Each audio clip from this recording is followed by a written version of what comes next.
So we're going to start. More people are coming.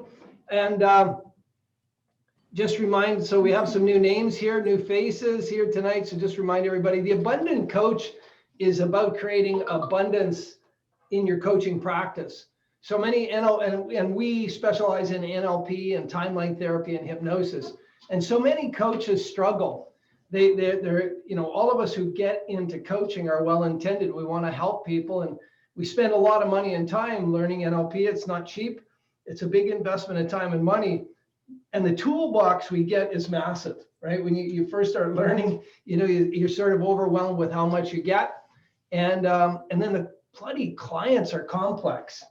You know, they're not simple. Why don't they come simple? But they don't. They come complex.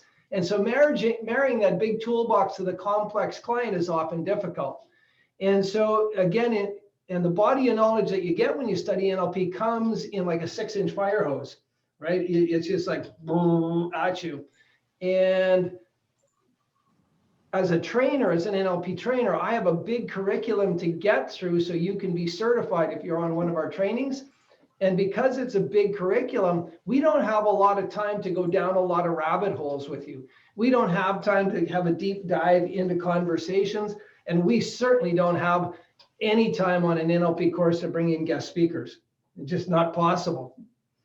So the Abundant Coach was developed by Tara and I because we believe that if you work on your abilities, if you really hone your skills, really get your skill level up. And I'm not talking about the breadth of knowledge you have. I'm talking about your ability to use the skills that you have. So if you really hone your skills, and I'm a fan of a guy named Pareto. I forget Pareto's first name. It'll come to me. I believe he was an Italian mathematician. But Pareto's law is a law in biology, but it's also a law in business, that 20% of your effort creates 80% of your results. So I'm a real fan at mastering the 20% of the effort that gets me 80% of the results. And in fact, you can take that another level if you want to go after the other 20% of the results. So 20% effort gets 80% results. If you want to get the other 20% of the results, you only have to add about 5 or 6 more % effort. Because 4% effort will give you 16% of the 20%. Now I've got everybody confused. Bottom line is about a quarter of your tools give you 96% of your results. About a quarter of your toolbox gives you 96% of the results. You need the other tools to move from tool to tool. So in the Abundant Coach, we're really doing deep dives in NLP, so your understanding of the tools you have allows you to get to very high levels of unconscious competence, right? And when you have unconscious competence, your clients start getting demonstrable results. And we work in an NLP practice where we use evidence-based practice. We do some rigorous testing with our clients pre and post. We gather 5 levels of evidence with every client that they got the change they sought. So when you're doing an evidence-based practice, and your clients are getting good results, so your abilities and your results, then you start getting referrals, right? And Tara and I have been fortunate that we've got 2 to 3 referrals for every client we've ever had since we started the business. So in our coaching practice, we're not on LinkedIn and we're not on Facebook chasing clients, right? I don't respond to those ads where on LinkedIn or Facebook that said, we can help you get 64 high-paying clients. I just don't do it. I don't need to do it. The work we do serves as our best marketing piece. And that's what we want to teach here every Tuesday night. We want to share information about how you can make your coaching practice abundant. And what does that mean? Abundant is a qualitative term. What it means to you and what it means to me might be different, right? But abundant to me means that I'm doing the work I'm passionate about. I'm doing the work that I can be very, very good at, and I can make a living at it, right? I can make the living I choose to. And so that's what abundance means to us. Some of you may think that making $60,000 a year is abundant, being a coach, helping people. Some of you may think $600,000 a year makes you abundant. But I'm going to tell you that focusing on your abilities, getting phenomenal results, generating referrals takes a whole bunch of heat away from being on social media, doing bloody social media posts drives me crazy. I guess that was obvious. Was that too subtle? I hate social media. And you guys will go, look, I'm out there all the time, but I'm going to give you a spoiler alert. That ain't me doing that social media work, okay? Me, Tara, and our company posts social media everywhere. A little spoiler alert, it ain't me. It's the person behind my face that's doing all that work, who we'll introduce in a moment. So cool. So you guys are all here on the first night of the new format. The first night of the new format is we're going to talk a bit of NLP, because that's what I do. And then we have a guest with us, Angela, who's in the studio. I'm going to introduce Angela in a minute. And Angela's going to get to tell her story. Angela and I are going to talk some NLP back and forth, and then we're going to put it out to you guys, question and answer. You can ask Angela any questions you want. You can ask me any questions you want. And then if you just don't want to talk about Angela and I anymore, you can ask questions about clients or anything else you want. All right. So that's how the format's going to go. Every week we produce a schedule now. We've got guest speakers out to end of April. We've got clients coming in. Next week it's on doing NLP cross-culturally. So we've got an Israeli woman who works out of Miami coming in. She teaches and delivers NLP in Hebrew. All right. So those of you say, hey, does it work in a second language? Right. And Kate's on here. So we're going to do that. And so every week we've got a guy coming in late March talking about NLP and migraine. So anybody who a migraine headache suffer, if you have migraines, you know somebody who does, Dan and I will be here on that one. I used to be a migraine sufferer. I no longer suffer. And so we're going to do a special on migraine. So there's 12 or 15 topics out there every Tuesday night. Last thing you need to know is we take the third Tuesday off every week. We take a Tuesday off. I've suggested to Tara it might be a good date night. Sounds good. Sounds like a good idea. Yeah. Tell the kids we're coming to the office and then just disappear. Yeah. Works for me. Yeah. Right on. Sounds good. Cool. You guys witness that? Tuesday's date night. Not with Angela, with my wife. His wife. Yeah. Who should be here any moment. Where'd she go? All right. So that's the new format. And without any further ado, this is Angela Vanderwoude. And Angela Vanderwood is a friend of my wife's and I. And Angela studied with us. She did her practitioner course with us. She did PACE, which is our proprietary coaching course. It's how we run our practice here at Inspired Outcomes. And then Angela did Master Prac with us.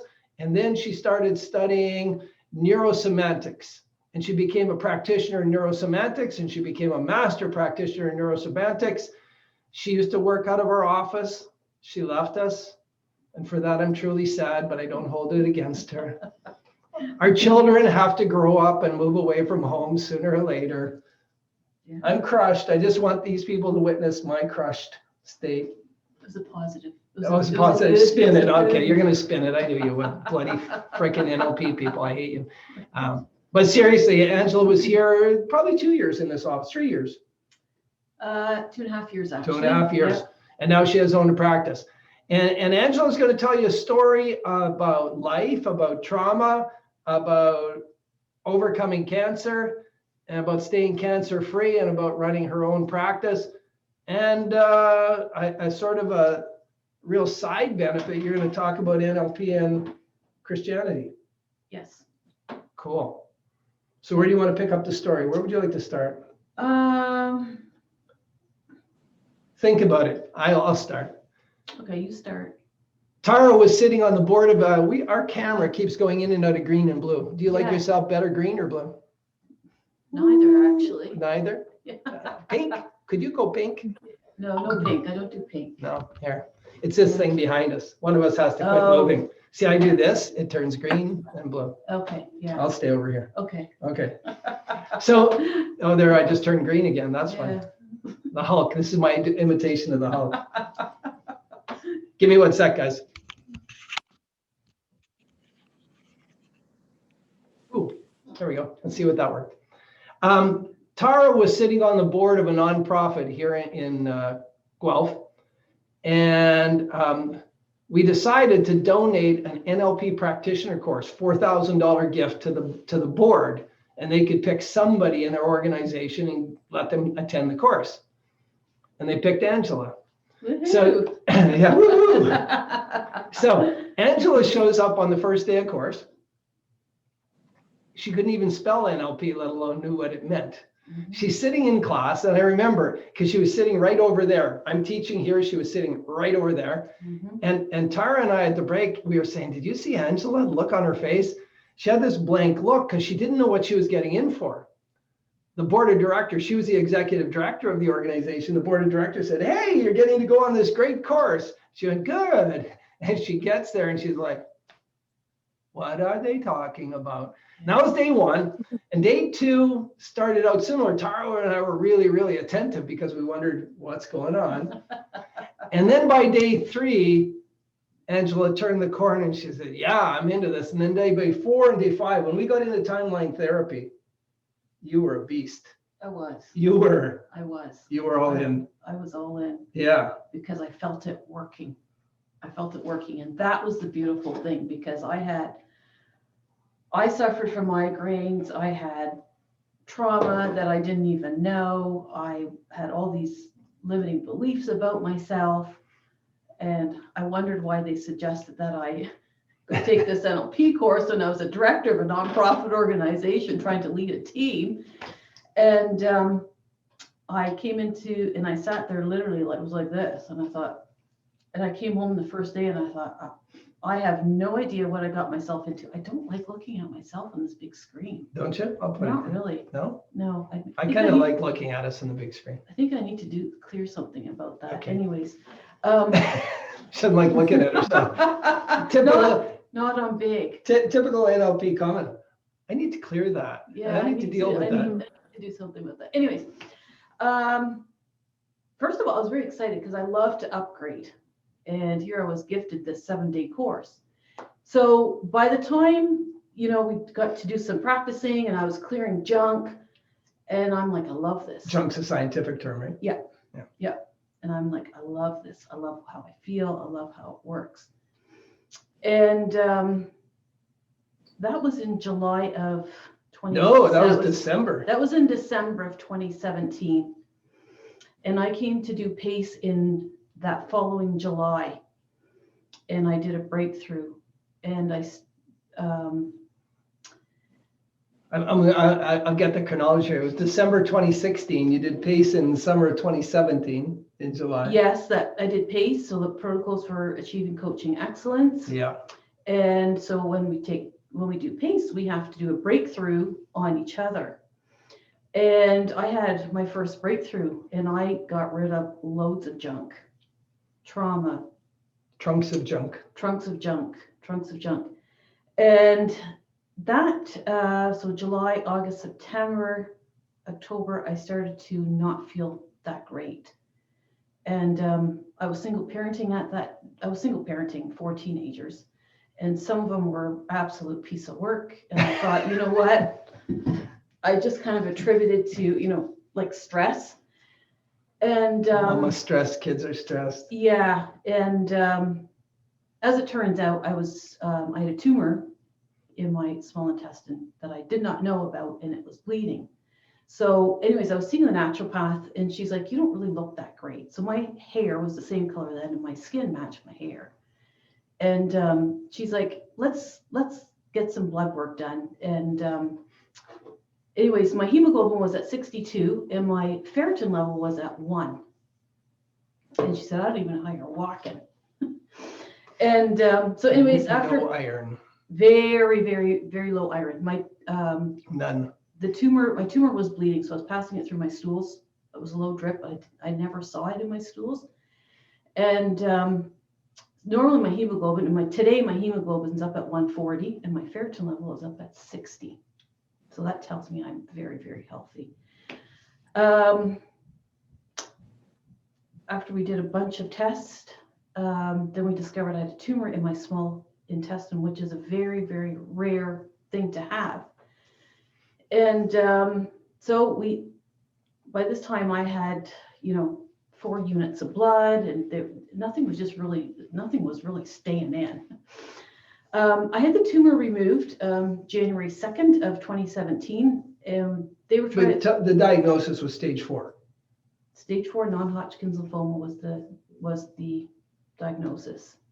And I was at the Grand River Cancer Center, and they said, we're going to start with this type of chemo, and then we'll go from there. And I'm thinking, oh, this is going to work. And I got in here with Alan because I said, Alan, I've got some PTSD yet. I've got to clear, which I didn't actually realize until after the trauma had cleared. So I got my ass in here and I cleared that PTSD. And I always believed I was going to be well. The first thing, if you roll the clock back between prac and pace, Angela and I and Tara had a bunch of conversations about Christianity and NLP. Because so many people who hear about NLP can't rationalize or make it congruent with their faith. And so I had put Angela in touch with a guy named Bobby Bodenhammer. Mm-hmm. Bobby Bodenhammer is a former Baptist minister who started pursuing NLP and whose parish literally kicked him out, right? Yeah, he was excommunicated at the Baptist church. So while I was on chemo, I had a fair amount of contact with Bobby Bodenhammer in North Carolina. A great old gentleman. Excellent. Amazing. Yeah. And he said, get these books. So I just started reading. And then I can't even remember when, I think it was the beginning of last year, I emailed him and I said, Dr. Bob Bodenhammer, I really want to model what you do. Can I come and spend some time with you? And he said, well, we're getting ready to teach course. So I got on, I took course. I drove 13 hours to North Carolina to be in person with him for 3 days. And I drove the 13 hours back. But I had a really hard time with how does NLP fit from a biblical view.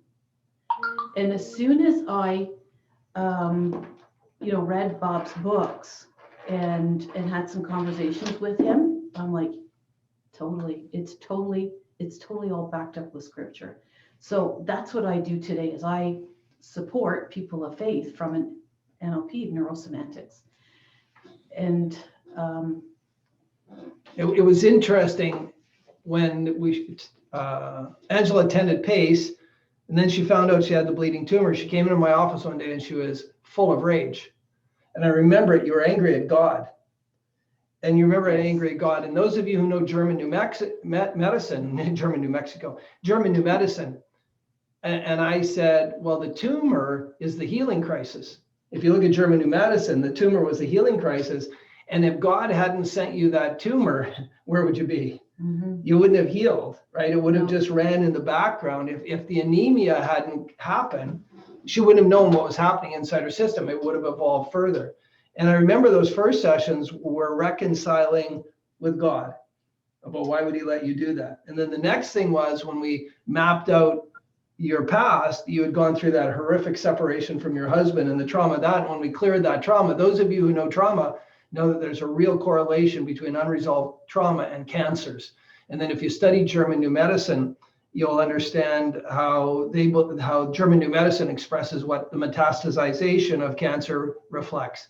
And I remember Angela coming in when you had the diagnosis. I think it was just before Christmas when you got the actual diagnosis, the stage 4. Yeah, it was December 7th. It was at a Christmas party here. Yeah, she came in with her diagnosis, and she just told everybody the diagnosis, and her and I had a conversation. She said, I'm going to beat this. So what are we going to do? There was not even a hesitation. There wasn't a blink. There wasn't anything. So I remember when you had the surgery, and then by late January, we were coming in, and what we focused on clearing all the trauma, getting rid of that. Mm-hmm. You focused on getting reconnected to God, mm-hmm. which you did successfully. Mm-hmm. You changed your diet. Dramatically. You bought a ionized water filter. Yep. So you're drinking ionized water, and still to that day, the bottle on the floor that she picks up to drink. Yep. And then we met every 2 weeks and cleared any negative emotions. Mm-hmm. And we were doing pendulum work. I taught Angela how to self-pendulum, if you will, mm-hmm. and check in with her metabolic rate and her immune system. Were they running at 100%? I remember the one day you came in and asked your unconscious mind, what is my immune system running at? And I thought, my memory says that 56 always stuck in my head, that your immune system was only at 56% on the one day you came in. And we moved it all the way up Could be. I don't remember a lot from that phase. No, I don't.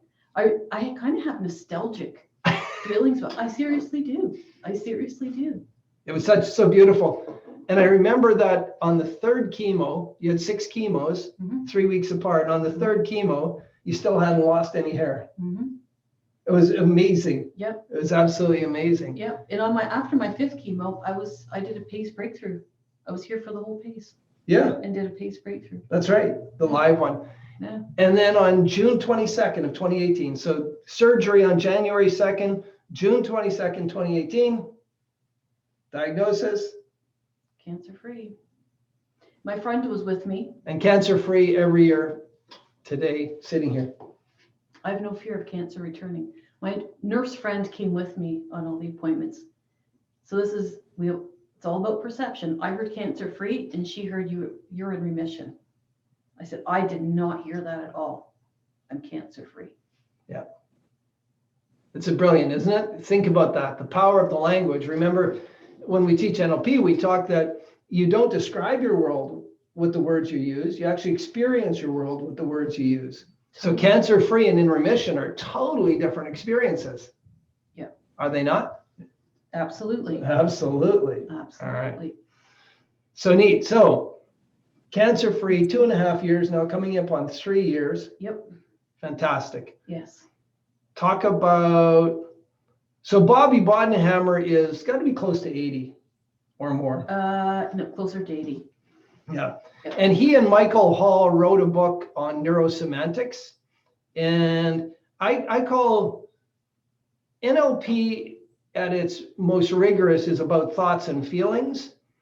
And it's at a prac level, it's very fundamental hard tools. When you go to master prac, depending on which school of NLP you're in, you move up into what you would call supramental or some higher consciousness tools and techniques. And certainly Neuro-Semantics, for me, having read Angela's books, that's where I put them there at that supramental higher consciousness stuff.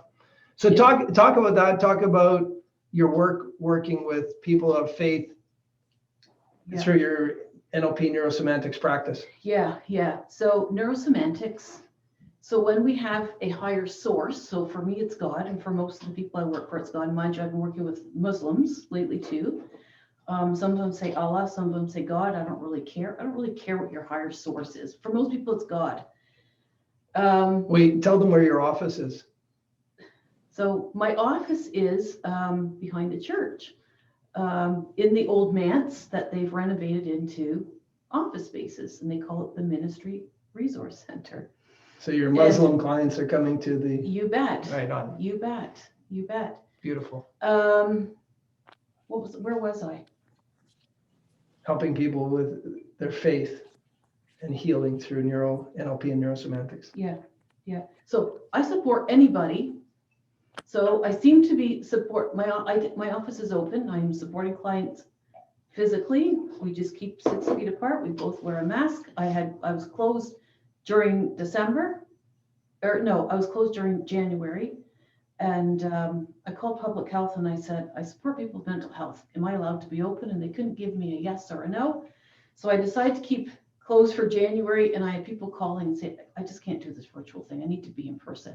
Yeah. And I'm like, I need to be open. So I'm open. I'm open for business and I'm supporting people. I support people with health issues. I'm working right now with a woman with fibromyalgia that she's had for 15 years. After the first 2 hours I worked with her, and I always set a resource anchor, and she texted me that night and she said, my pain has subsided already. Is this coincidence? And I'm like, no, no. Magic. Anyways, we are 8 hours in, and she said, I get up in the morning and my brain is readjusting because for so many years I could hardly get out of bed with so much pain, and I don't have that now. And I'm like, yes, this is why I do what I do. But these people, when they come to me with health issues, that's what they come for. So we all know the problem that they come with is not really the problem. And they fight me tooth and nail because as soon as I get into, I want to find a strategy, and most of them will fight me tooth and nail because that's not what they think they're there for. It's usually anxiety or who knows what it is. I would say I deal with a lot of people that have anxiety and depression.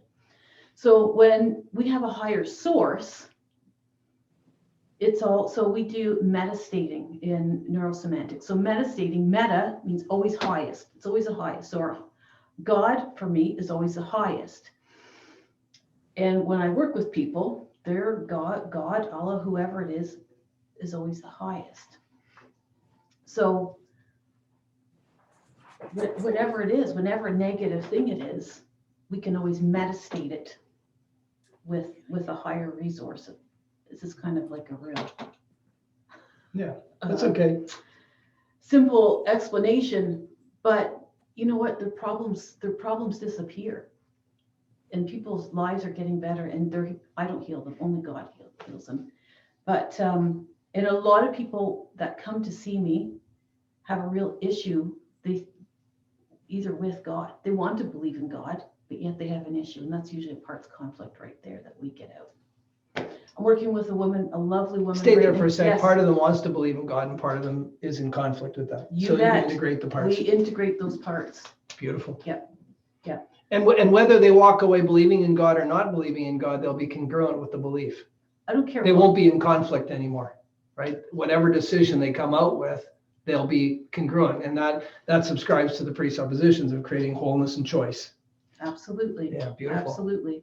I don't care what they believe. Their beliefs a lot of times are different than mine. We don't speak theology. Content. It's virtually content free. I listen to their language and I get into rapport and I feed their language back to them.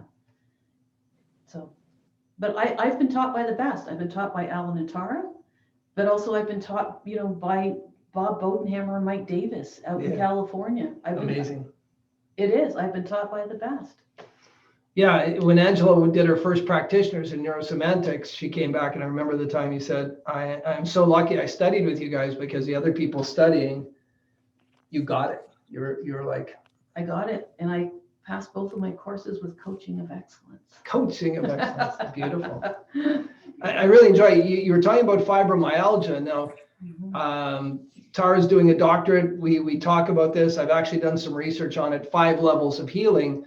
My sister has fibromyalgia. When she was diagnosed by her doctor as having fibromyalgia, he diagnosed it as a physical problem, and he starts seeking a physical solution, right? And there, to the best of my knowledge, there are no physical solutions for fibromyalgia. And so an energy healer, there's a bunch of Reiki people here. So the second level of healing would be about energy, releasing energy and energy meridians so the person can heal. We've got 2 or 3 naturopaths on here as well tonight. So the second level of healing would be energy healing. The third level of healing would be around thoughts and feelings. Now, in NLP, I've been around NLP for 31 years. And when I first got into NLP, the people in NLP said it could heal everything, right? It was a bit crazy. And I've just come to know that where NLP works best is with learned behavior.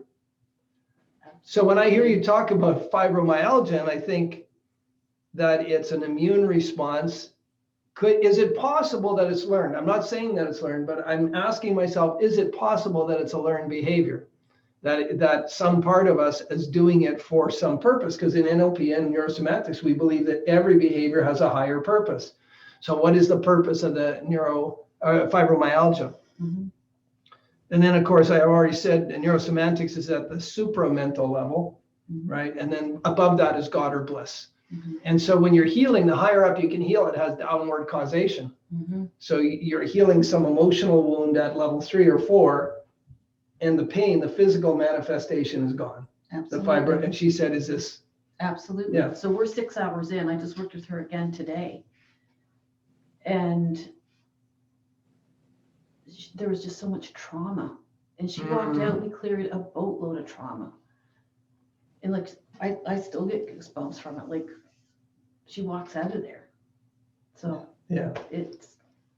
And we're really careful to say that we don't cure anything. No. We ameliorate the symptoms of a lot of things, right? So things like fibromyalgia, we've done a lot of work, and I don't know if in your practice you're getting much chronic pain, But most of my trauma, most of my trauma clients all have chronic pain. And, you know, I have a 24-year-old client who I just worked with. Unfortunately, she's going to have knee surgery tomorrow.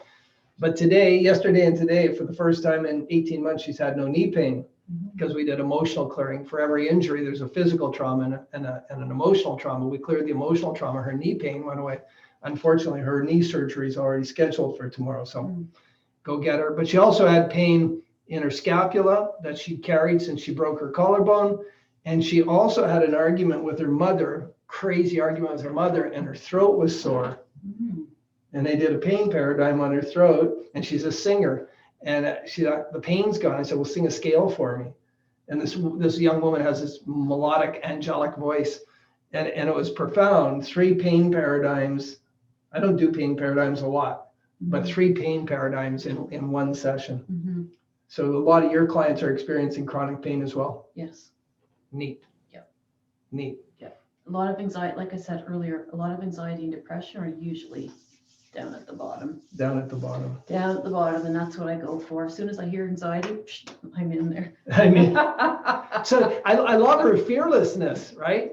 So many people, if they're going to deal with a client with severe anxiety or severe depression, would go, and you're in. Sure. Why is that? How is that? Because anxiety is not really the problem. I want to know what's driving that problem. What do you mean by that? Teach it, but you tell me what it means. There's always a greater problem. Okay. Fear is anxiety. Anxiety is fear of what could possibly happen out in the future. So what's driving that behavior? Yeah. Think about these times of COVID, though. How many people are just getting ratcheted into anxiety? COVID, people who have anxiety and depression, COVID is like miracle growing this shit. Yeah. Absolutely. See the heads nodding there. It's like Miracle Grow. It's like Miracle Grow. Yeah, you have to be old enough to know what Miracle Grow is or have a garden. Okay, so all of you who aren't nodding don't have gardens. Sam, do you know what Miracle Grow is? Oh, you do? Well done, girl. Well done. It's Miracle Grow on this shit. That's absolutely profound, right? So the other thing you need to know is when Angela first decided, I'm going to do this work, who did you think you were going to help when you first started? At first, I was like, I'm going to be here to support cancer people. Yeah, that was her avatar. That was my first avatar. And then I'm like, expanded. You attracted a few cancer people, did you not, in the beginning? I did. But you know what? They have to want to heal. And a lot of people, as soon as they hear the diagnosis, they accept the diagnosis. They accept the diagnosis and they just run with it. And the prognosis. Yeah. And it makes me angry. It really does. But you know what? We can't change anybody unless they want to change. So somebody sent me a question. In the chat. Yeah. You saw that? Cool. I did. Angela, were you able to share with us some real cases and how do you get there? Who's that? Mira. What specifically, Mira, would you like to know about real cases?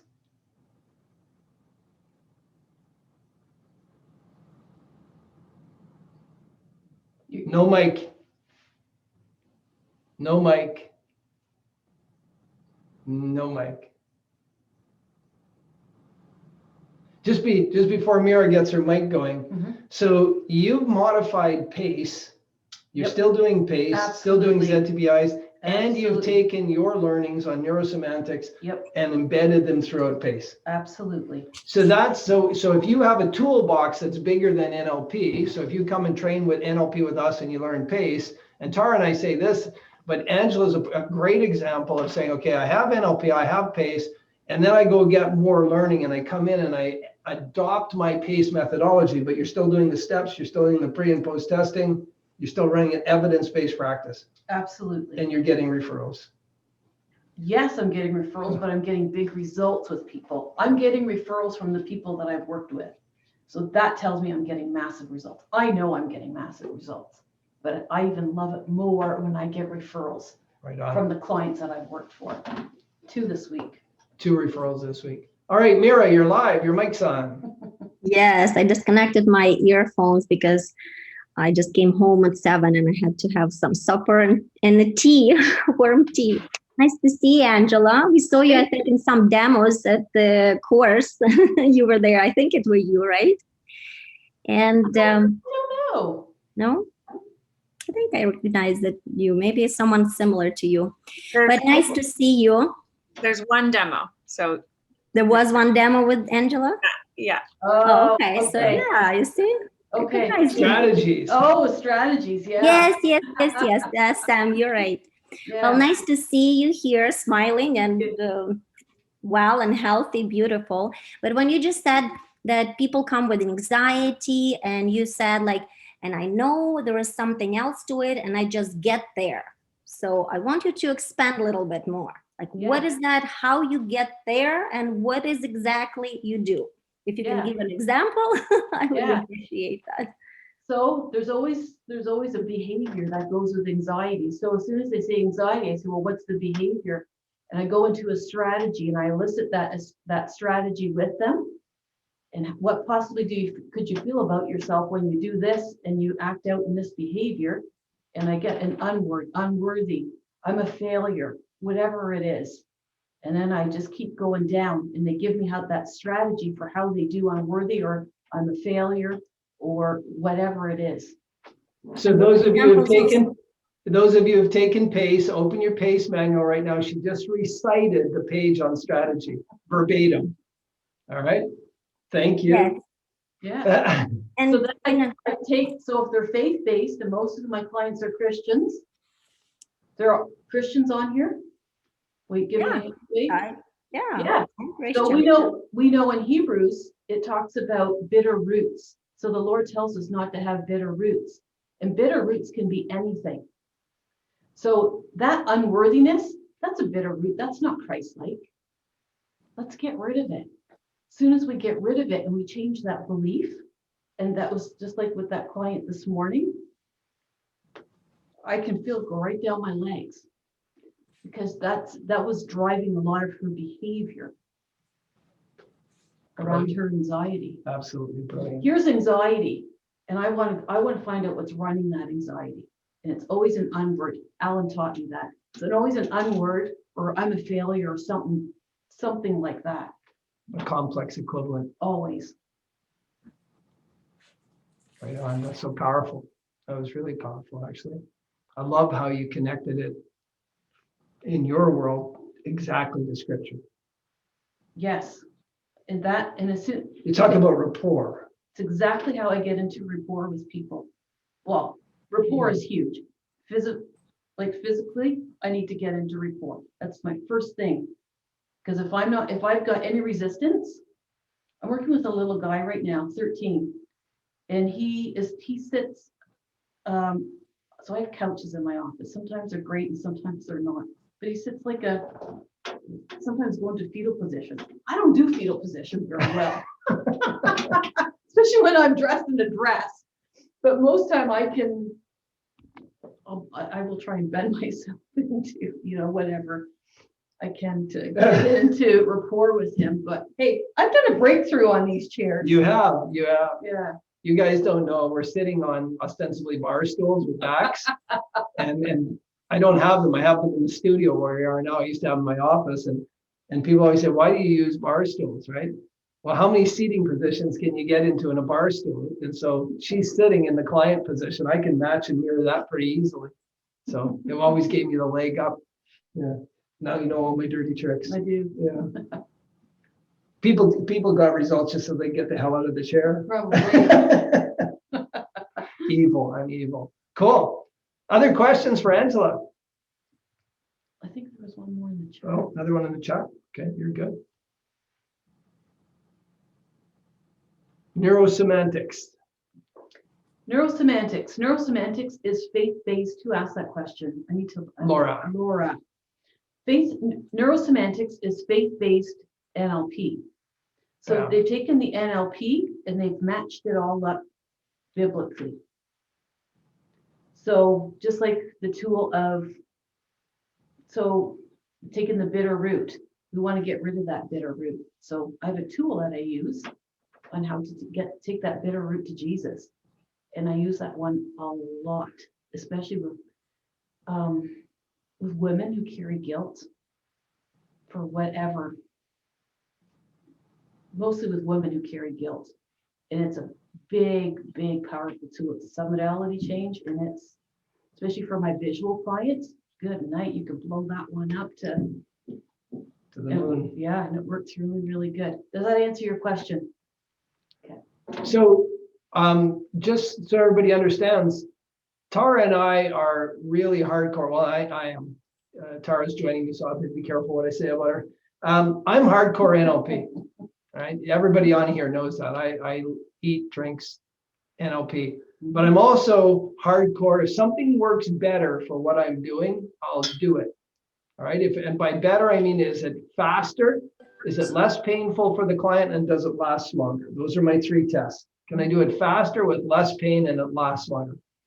And so I touched on Neuro-Semantics, and I followed Angela's entry into it.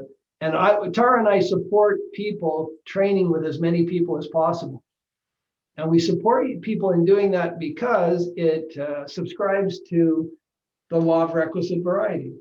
The person with the most behavioral flexibility will control the system.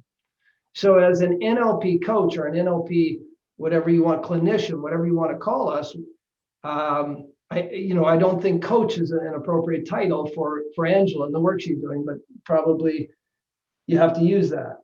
That's a very good question. So I just finished working with a woman prior to lockdown.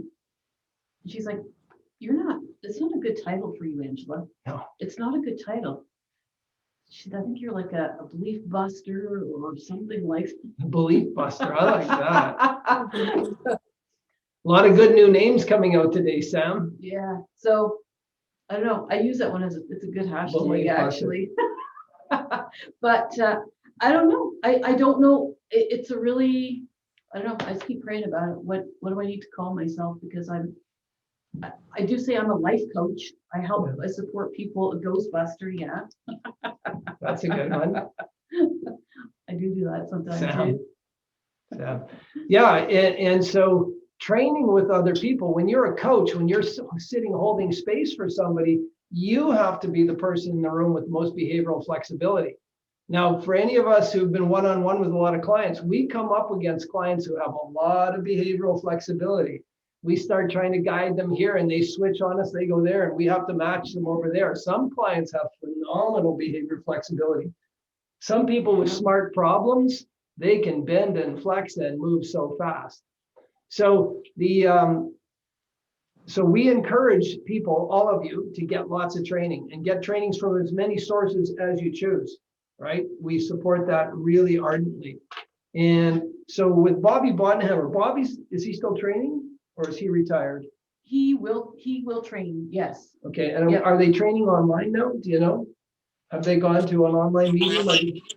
Yes, so the last course I took with my prac, yes, it's all You can do them online. It's all online. And they were reasonably priced, if I remember. Yes, they were. Yeah. I think it was like $1,000 US. US. Yeah, for prep. Yeah. Yeah, there you go. And how many months? It was 12 weeks, 12 3 weeks. months. 1 day a week? Yep, for 2 hours and then 3 days of intensive training in North Carolina. Yeah. It was good. It was fun. 13-hour drive from Toronto. Yep, Teresa. You're looking for Bob Bodenhammer. Where's Teresa? I need to see Teresa. Teresa. Yeah. Hi. Yeah. You can Google Neuro-Semantics. Neuro-Semantics, or you can just Google Dr. Bob Bodenhammer. Boden Hammer. You know, it's so funny because I just had a call with Tara today about how NLP and faith intersect. I don't know if you're aware of that, Alan. So this is such a timely conversation because it's something I wanted to, when I put myself out there, I want to connect those 2 dots and how to do it. So I don't know, I'll probably continue on with pace and so on as well, but whether or not I need that formal sort of training, or I'll just be able to kind of put my own I suppose, understanding to it. But maybe we could talk offline about what you learn in that particular program, and if it's like, I don't know, how to connect scripture and faith and belief to NLP. I don't know. Yeah, he has a Bob Bodenhammer and Michael Ball book called Patterns for Renewing Your Mind, and you can get it from. You can try on Amazon, but Company, Boys Company or something stupid name. yeah. Well, Have well, Angela thinks about that book. Before Angela started studying with us, I reached out to Bobby, and because I had a client who stuttered extraordinarily, and Bobby, when he was practicing NLP and Neuro-Semantics, he actually studied with Tad James as well, which brings him closer to our school of NLP than probably had he gone somewhere else. And I spoke to him, the ability to call, there are sort of legends in the field of NLP. He's one of them. And, I emailed him and said, can I talk to you? He said, yeah, call me here. And I called him. And I called him to talk about stuttering. And he had this client who was stuttering, and he came to the conclusion that stuttering is one of the most challenging things to overcome because the person has practiced the behavior every time they open their mouth to speak. You talk about rehearsed and learned behaviors, and for him it was learned, but it was rehearsed every time they spoke. And he said, I had a client that was so difficult to heal, to help, that he said, I set up the website on stuttering. So you can find his website on stuttering in his resources. Yeah.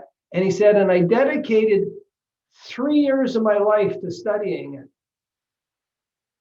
I kid you not, guys. So he had a client who had an issue that he couldn't resolve easily, and he dedicated 3 years of his life to understanding it. This is a man who is thorough beyond imagination. And so he and I got to talking, and it turned out he spent 15 years studying stuttering, 15 years. Started dedicated 3, studied it for 15 years, right? But I also asked him because I had a client who was deeply religious, and I wanted to understand Christian. And there was some pushback, especially when people know you do NLP and hypnosis. There's a thing about loss of control, and that NLP is very a humanistic practice. In its essence, when we describe it, it's all about our own self-improvement. And I talked to Bob about that, and he said, well, first, when I learned NLP, when I actually understood the power of language, I understood scripture better. And my ability to deliver sermons and scriptures to help other went up, bam, bam, bam. He said, and it was Dr. Bodenhammer who said to me, that, well, who created NLP?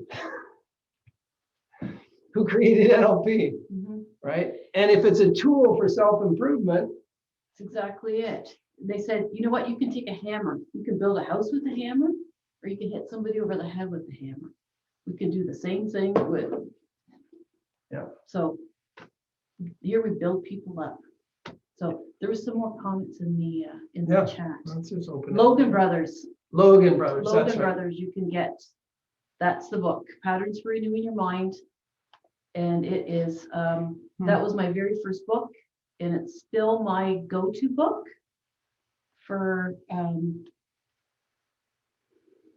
if I have questions or I want to check out resources or whatever. Beautiful. Yeah. Cool. Other questions? A lot of silence out there I today. would say. I have a question, Andrea, here. Can you hear me? Yeah, absolutely. Where are you from, Andrew?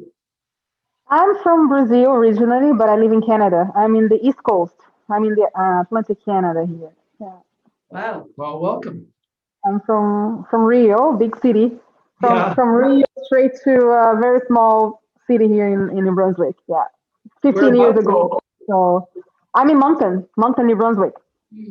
It's just like Rio, only colder and smaller.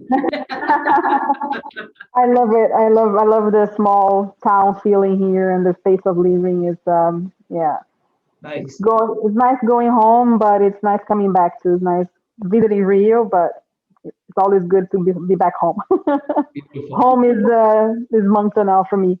Yeah, so I wanted to ask a question. Like I really, and thank you and Samantha for inviting me. I'm kind of very new to this, and but I did a breakthrough myself with one of your previous students, as you know, and it was actually pretty much throughout the pandemic time, last year, like I was doing this program, this training with her, and I'm pretty much almost done my program with her, and I open up my mind to other possibilities.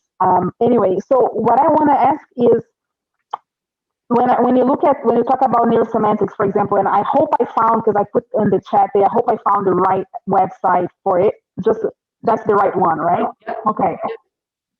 Yeah. So is this something that you normally would do, I guess, after you have a basic NLP type of understanding and practitioner training, or is neurosemantics something you can, like, how does it kind of fit into the NLP type of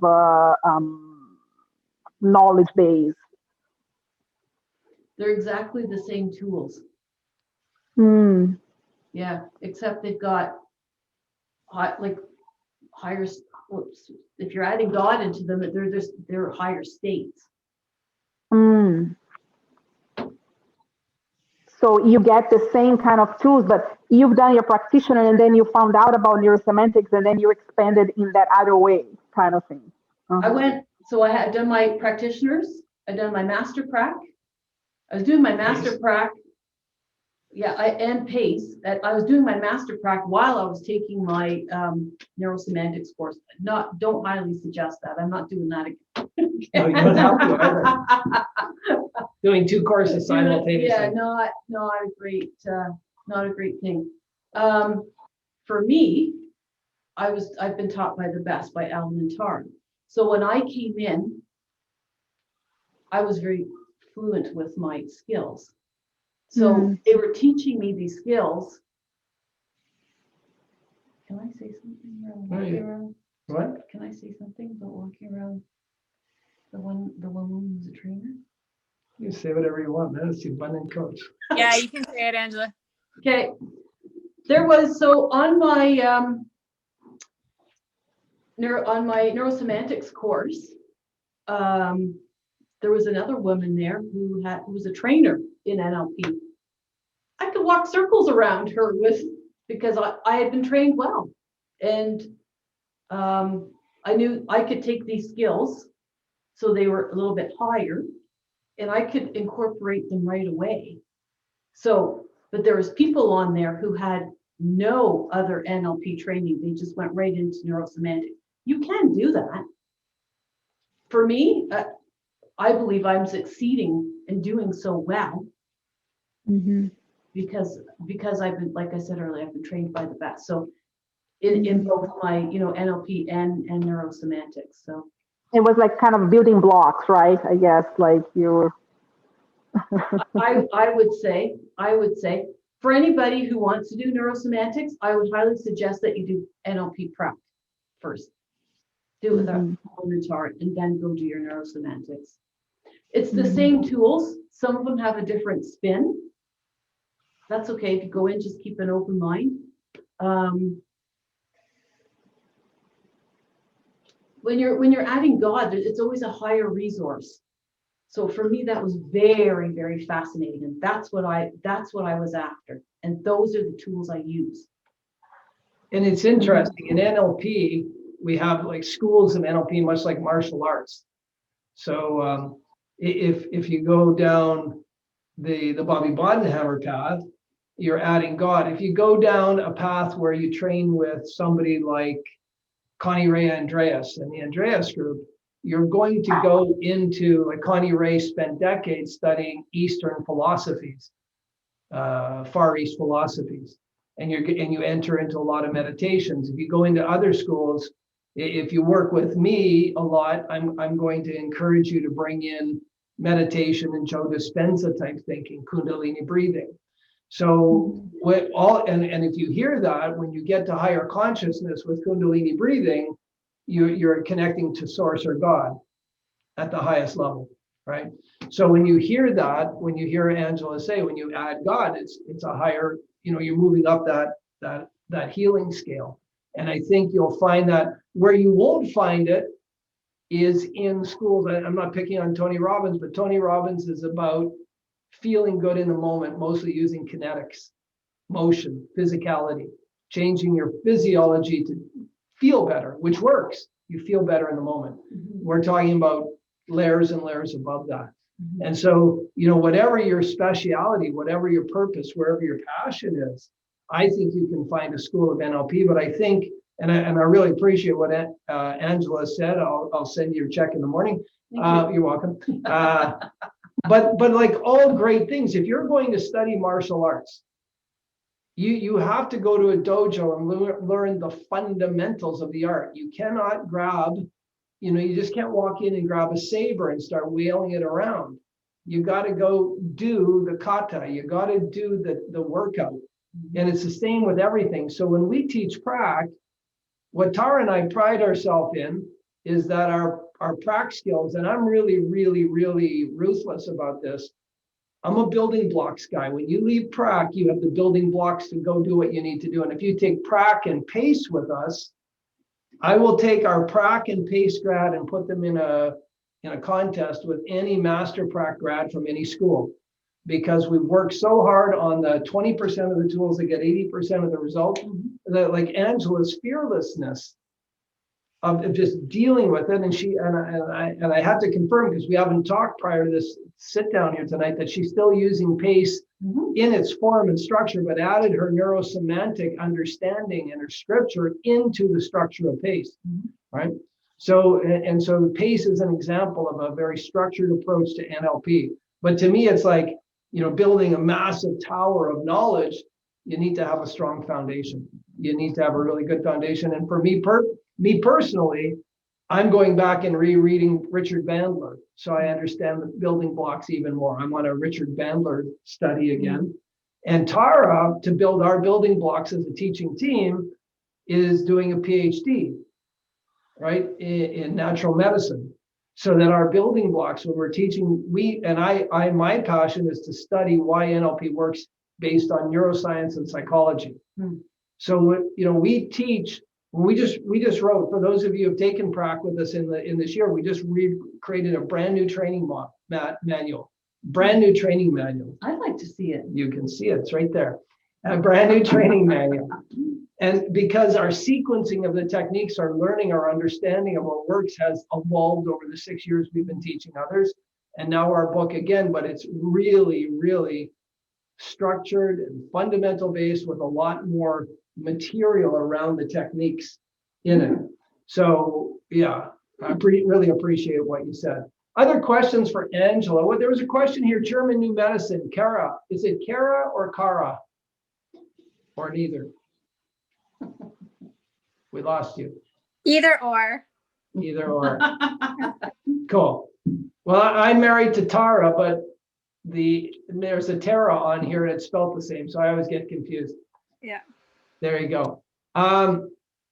German New Medicine, we teach it at Master Prac as a sort of a 2-day teaching, but we're mostly teaching the concept of the cycle of German New Medicine, where the illness or disease is cold, and then you have a crisis and it runs hot, and then you have a healing crisis. So with somebody like Angela, I was looking for those things that preceded where she was today as the opportunities for healing, to clear the emotional traumas or the significant emotional events that preceded the onset of the tumor. And so I use German New Medicine at a really high level. However, if somebody's presenting a physical symptom, like Angela said, I'm looking for something bigger, deeper. If somebody comes in with a leg pain, I'm looking for something deeper. And I like the German New Medicine because it talks about dominant and non-dominant sides and areas of your body, what that means in terms of your psychological wound, right? So again, that's very superficial though. I mean, there's a one of the leading teachers in German New Medicine is in Toronto. If you want to train in German New Medicine, there's a trainer. I think she's in Vaughan, or not Newmarket, but that end of town, right? And she actually trained with Dr. Hammer before he passed away. Sorry, can I interrupt? Or Yeah. so I was taught that last year, or a couple years ago, in regards to dealing with my patients. But I found it was really interesting as it came up with an NLP talk recently, and then you guys tonight. And you know, I just the confidence in myself and being able to trust that. So it's in the moment of hearing that. So someone sitting in front of me that has cancer, or somebody that's in there, it's just a different place of trust. So I said, how else do you where else could I get my confidence from? Yeah. So training. Doing a training. Unfortunately, we don't teach, and nor should we teach German New Medicine out of the side of the context of how we use NLP. Yeah. And so, you know, it again sounds gratuitous pitch, but if you're on our master prac, we teach it as 2 days, but we integrate it with here's how you use the NLP tools around it. So if a person presents X, here's what you might think about doing. Yes, and, exactly. Yeah, but and again, there's a teacher. Teresa asked, NLP first, prac first, or pace first? Prac first, and then pace. And as Angela said, I would recommend you do them first, so that when you're studying with Dr. Bodenhammer and Davis, what's Davis's first name? Mike Davis, that you're you're consciously competent with the tools of NLP, and then you can absorb their teaching, because their teaching brings in the scripture. You don't want to be learning an NLP technique at the same time you're learning the scriptural integration of it. That's a jump. No. So even with just prac and master prac, like how many tools we have? Like 300? Yeah. And then I walked away with Neuro-Semantics, and I felt like I had the suitcase of like 400 tools. So then it was beautiful I'm like, okay, get back to the basics, Angela. You have your pace. And then as soon as I start, and it's like practice. I call every time I get to work with a client, I'm practicing. That's why they call it a practice. Yeah. So I'm practicing. Sometimes I make mistakes and I get to learn from them. And I'm like, oh, that didn't really work. That tool did not work that great for this situation. So what tool can I use next time? I think that's what I miss most about you not in the office. What's that? Well, because we used to talk after every time you had a client. Yeah. We used to have a conversation about what's working, what's not working. Yeah. Well, I think Bandler said I learned more from my mistakes than from my successes. He was adamant about it. He was adamant about it. Yep. And I am the same. I keep reading and I keep taking any course that intrigues me if I can help people. Yeah. Absolutely. Other questions? Who has another question? Angela, Yeah. hi. I was wondering if we could have your contact information. Yeah, of course. Absolutely. You are, even though you're in person, you're taking distance clients. I still? can. Yeah, I will. Absolutely. Sam will send out Angela's contacts. Perfect. That's great. Thank you, Sam. Thank you. We have a really special presentation where we're going to give Sam her new title tonight publicly.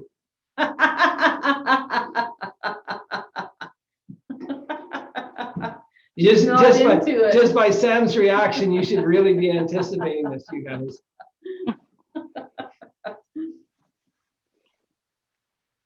I don't have a question, but I have a comment. Yeah, Kelly, how are you? I'm good. You? I'm good. Good. I think that as we go through, having our team members work with each other, and as we go through our own stuff, I found myself personally, the more I cleared, the more receptive and open I was to religion again, because you can sometimes, when you have tragic loss, you can veer in the different direction because it's easy to blame things, right? And I had that happen with a friend of mine as well. So I'm just finding that you're just more open to to religion and just spirituality in general. And it's kind of set me on this journey where it's like I want to learn and heal like every part of me, not just, you know, going to see a psychiatrist and healing or working through stuff. Like it's inspired the healing process and the journey to want to just like learn and absorb and take it all in. I very often say to my clients, so if you think of like, you know, when you put a plate in the sink and you run water over it and eventually the water runs off. Well, if you think of that plate, think of it as your junk or your shed or whatever you want to call it. And then the water is life and it's falling over. Where's this water going to go? Where's the shit going to go? Like it just keeps running off. It's just like, it's that stuff is just like encased in a coconut. And you know what? We remove the plate and you know, life can flow freely. Life happens. I want to be here for life. I want to enjoy life, but I didn't know how to do that before because I had so much junk up in here. Junk clearing. Junk. Yeah, junk clearing. Everybody, Angela's contact info is in the chat now. Okay, her telephone number, her website, all right, and her email. All her Great. contact info is in the chat room. Thank you, Sam. Good job. Getting her Can I done. just jump in on that, guys, for a sec? Yeah. Hi. Did you put up your hand? I didn't. Okay. Didn't put- I just want the heart behind you. Turn the camera a little bit. There's a heart on the wall behind you. There you go. Nice. There's also twinkling lights and a little girl going through her closet to find what she's gonna wear for dress up day at school tomorrow. So far, Wow. these are the options so far. Wow. Wow. It's great to have options. Yeah, I just to Kelly's comment, I've done a lot of work with clients who bring to the table some sort of conflict with religion. So sometimes that's specifically what they're working on and you know what they are seeking to get some guidance through, and sometimes it's just like it turns out to be the cornerstone of their issue, right? So sometimes they've come to me with like a they don't know, they're stuck in some area, and then of course when we get into the root of it, it has these really religious roots to it, right? So some spiritual aspect one way or the other. And I will tell you that in 100% of the cases where there's been a real conflict, whatever it is that we do, I've actually done parts integrations with like like religion on one hand and the questioning, doubting, angry, whatever part on the other, you know. And whatever it is that I do, I always end up with someone who is more open and recognizes that it's not exclusive, right? That wherever they felt they had to make a choice, they no longer have to make a choice. And that to me has been really, really profound to notice that it's just every single time, you know, when I'm working with like the strictest Catholics or when I'm working with someone who just has a looser sense of sort of religiosity or spirituality, it just ends up being a real awareness that there is no choice that has to be made, and whatever beliefs really support the structure of what they need, everything can fit into that. And I think it's really important whenever you're coaching and really addressing that spiritual realm, that you're never going to run into a situation where the rules of religion interfere with somebody moving forward. And that's profound. It's surprising to a lot of people. But that's the beautiful thing of the work we do. Yeah. Well, God's given us all the resources we have inside. So I don't need to give my resources. We all have it inside already. It's Yeah. beautiful. More questions? Who has another question? Andrew. I have another question again, sorry. I heard Angela, I think you're talking about that as you were going through your training, and correct me if I'm wrong, but as you were going through your either the prac or the PACE training, you went through a breakthrough yourself, right? So in my case, which is, what I'm trying to understand is that because I have done the whole, I've been, I worked with a practitioner, and actually she also had PACE, I believe, right, Alan? The Nicole, remember? I think Samantha had talked to you about. So she had also done, I believe she did the PACE with you, and I think she did the practitioner with another institution. I don't know. Yep.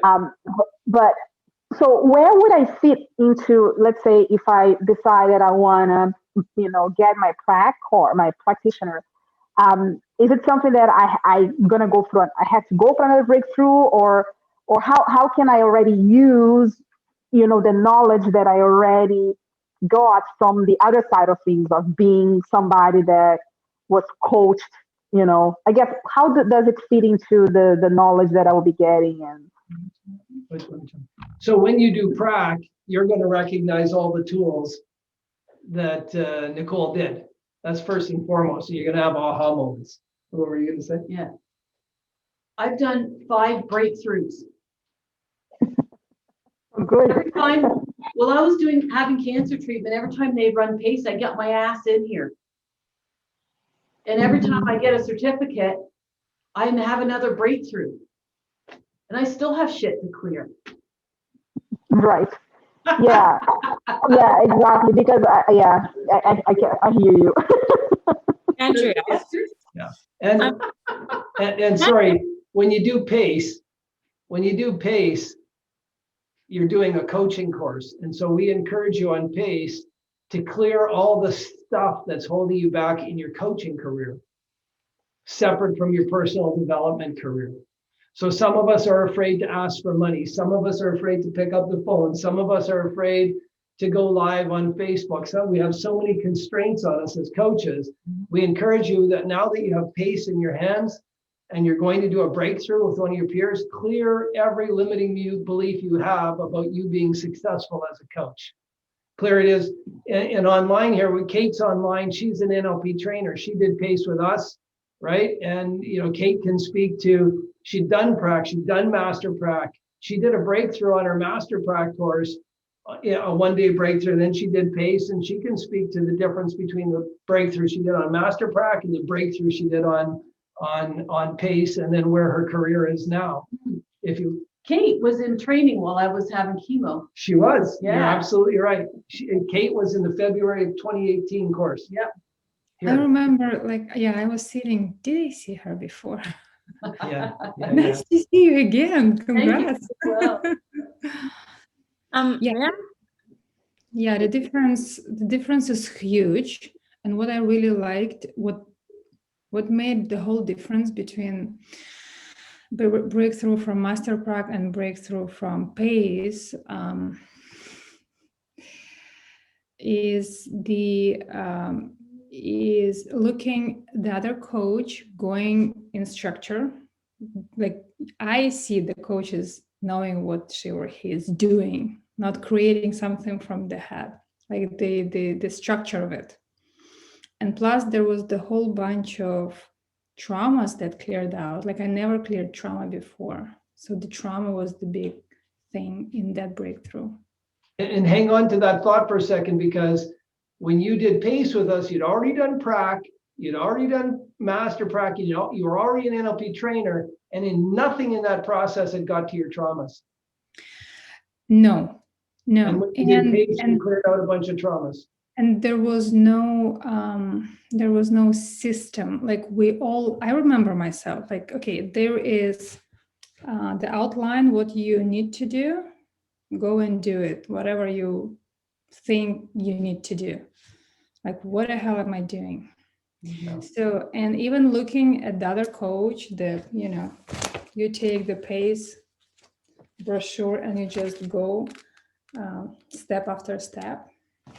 Like, okay, it makes me feel safe. You know what you do, good. And a lot of traumas. Yeah, the trauma was like the big thing. I never get into the trauma. The trauma was something that you would deal with a very severe clients who has PTSD, who is on drugs. Like that was my impression. Mm.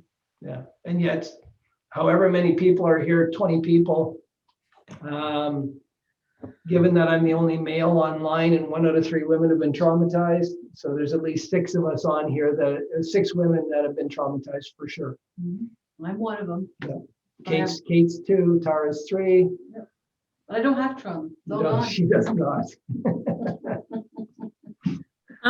Andrea, I just wanted to jump into, because I know we spoke on the phone, and I know that breakthrough with Nicole was so amazing. One thing that I've observed a lot of our coaches after doing PACE and doing a breakthrough will kind of experience is that breakthrough then, and this is somewhat for myself included, that breakthrough will then motivate their like the change they felt will then motivate a story, or kind of give them leverage almost when they're marketing themselves as coaches and saying, this is what I experienced. This was my experience. This is my story. Like Angela has said all night, talking about her healing story through cancer and her story of getting through her spiritual stuff that she had to kind of confront and work through. So you can use that story from your breakthrough with Nicole as you go on and actually learn the skills that she already did with you, and learn the sequence that she did with you, and say, I've been through it. I've done the training, and now I'm ready to help you in XYZ ways. So it's I've observed that many of our coaches kind of go through that cycle of healing and then training, and then being, ready to kind of actually coach based on their experiences. Well said. She earned the badge, I think. Yeah. When I'm stuck in my trauma, I can't talk about it. I can't talk about it, and nor do we have to talk about it in NLP. Nope. It's going around 100 times a minute in my mind, deep at an unconscious level. I can't talk about it, nor do I need to talk about it, and that's a beautiful thing. That's why I love NLP, because I can get rid of trauma and PTSD, and I don't need to know a single thing about what these people are traumatized about. And I can do it in 5 minutes. Yeah, and I just had something to share, because I was talking to a person actually this week, and I was telling about, I've done NLP, and then everything changed in my life, and I've been having ideas and things that I've never thought I would have before. I've been working for, in the oil and gas company for field for over 20 years, and all of a sudden I'm like, yeah, I can do something else, but I had this old belief that all I could do is work for that company because I've been there stuck for over 20 years. And I said, okay, I'm going to retire there. That's the way it is. And all of a sudden, in less than a year, I'm kind of, what I'm going to do, because, this is not fulfilling me anymore. And anyway, so I'm talking to this guy actually, and then he looked up NLP, and then he came back to me and said, yeah, I don't think I want to talk to you about NLP, because I searched it and I don't think it's for me. And then I was like, could we talk? I'm just curious, to know why you're saying it's not for you. And then he thought, it looks like it's a pseudoscience, and I think he has anxiety. He's retired paramedic, so I think he has a lot of trauma from being a paramedic for 20 plus years. But he was very skeptical and very biased about it. So I don't know. I'm just curious, what would you say to somebody that comes to you and say, like, I don't believe, or it's a pseudoscience, and whatever, I don't know, whatever he Googled it, he had a negative impression about it. That's easy to get when you Google it. I'll come back to you in a sec, Paula. In the province of Ontario, NLP is included in the College of Registered Psychotherapists as a somatic treatment. Right? In England and Europe, you can get a counseling degree in NLP. So it's just depending. There was the Wikipedia description of NLP calls it a pseudoscience. I would inform him that it's neither a science nor a pseudoscience. It is the modeling of excellence in psychology into a body of knowledge that's transferable. And the excellence comes from Virginia Satir, Milton Erickson, Gregory Bateson, and Fritz Perls. And when you look at their experiential background, that's 80 or 90% of psychology. So if NLP is anything, It's the modeling of excellence based on a broad examination of psychology. Paula can address it. Paula and I have just worked together training her in trauma-focused NLP, and she has a 25-year or 20-year background in psychology. What were you going to say, Paula? You pretty much covered it, Alan. I was just really going to point that out, that that it is an approved form of therapy. So I think just that in itself just should validate it.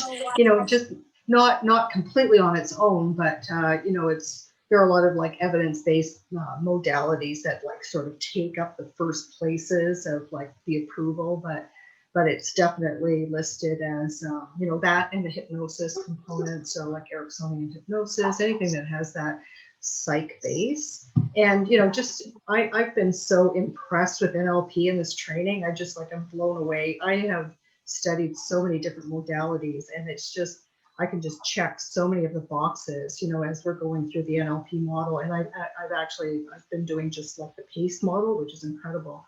But it just, there is not a single component in there that isn't part of a valid psychological tradition. So it's just put together in a certain way. And I sometimes wonder if the word programming turns people off. Absolutely. Right? Yeah. So that for me, I'm always a little wary, or not wary, but I'm just a little conscious of how people might react to that word, and that I would just have some way of maybe defining that to take the edge off of it. But it's absolutely, it's just incredible. It's so new to me that I haven't even formed proper words to describe it, but I will. Yeah. And I just want to comment on that, because and we got talking, so he was open to really talk more about it. And then basically I just shared my experience, right?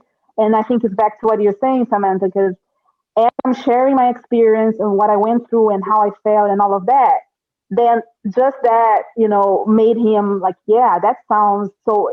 I think it's very valid when you have your own experience, and then you talk from your from your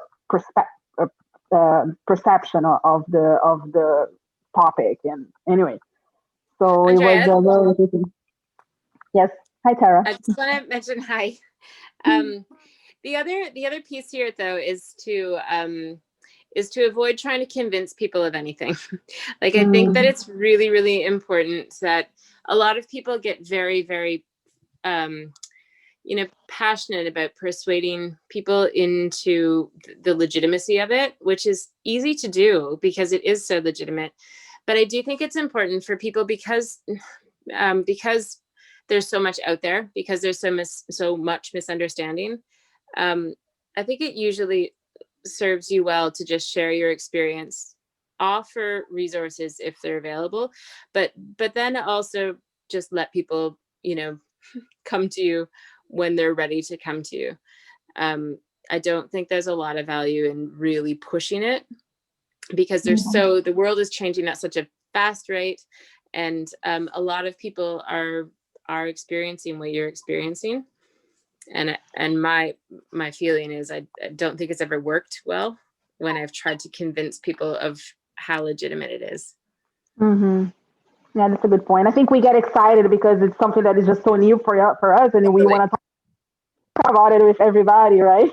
Yeah, exactly. When we're teaching, we beg our students, don't do this to your friends and family, and everybody goes home, and we all do it. We've all made the mistake.